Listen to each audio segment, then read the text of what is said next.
নমস্কাৰ মই প্ৰয়াসী পৰাশৰ আপোনালোক জনাবলৈ পাই সুখী হৈছো যে স্মল বাৰ্ড প্ৰডাকশ্যনে এটি প্ৰাইভেট টিভি চেনেলৰ বাবে এখন মেগা চিৰিয়েলৰ কাম হাতত লৈছে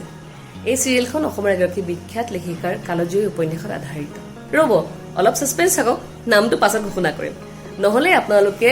গেছ কৰি পেলাই নামটো মোক কমেন্ট সেকশনত লিখিব পাৰে এতিয়া হো মেইন টপিকলৈ এই চিৰিয়েলখনৰ মূল নায়িকাৰ চৰিত্ৰত অভিনয়ৰ বাবে এগৰাকী নতুন অভিনেত্ৰী বিচাৰি থকা হৈছে বয়স এপ্ৰক্স 25 বছৰমান গতিকে আগ্ৰহী অভিনেত্ৰীসকলক এই মূল নায়িকাৰ চৰিত্ৰত অভিনয়ৰ বাবে তেওঁলোকৰ ৰিসেন্ট ফটোগ্ৰাফছ এড্ৰেছ আৰু কন্টেক্ট ডিটেইলছৰ সৈতে স্মল বাৰ্ড প্ৰডাকশ্যনৰ ইমেইল আইডি নহলে তেওঁলোকৰ হোৱাটছআপ নম্বৰ যোগাযোগ কৰিবলৈ অনুৰোধ জনোৱা হ'ল স্মল বাৰ্ড প্ৰডাকশ্যনৰ ইমেইল আইডি আৰু হোৱাটছআপ নম্বৰ ডেসক্ৰিপশ্যনত দি থোৱা আছে ইয়াৰ উপৰিও স্মল বাৰ্ড প্ৰডাকশ্যনে সদৌ অসম ভিত্তিত কিছু প্ৰতিযোগিতা অনুষ্ঠিত কৰাৰ প্লেনো হাতত লৈছে গতিকে এই আপডেটসমূহ পাই থাকিবৰ বাবে আৰু অসমীয়া নতুন চিৰিজ উপভোগ কৰিবৰ বাবে স্মল বাৰ্ড প্ৰডাকশ্যনৰ ইউটিউব পেজটো আপোনালোকে সাবস্ক্ৰাইব কৰক আৰু লগতে ইনষ্টাগ্ৰামৰ পেজটো ফলো কৰি দিয়ক থ্যাংক ইউ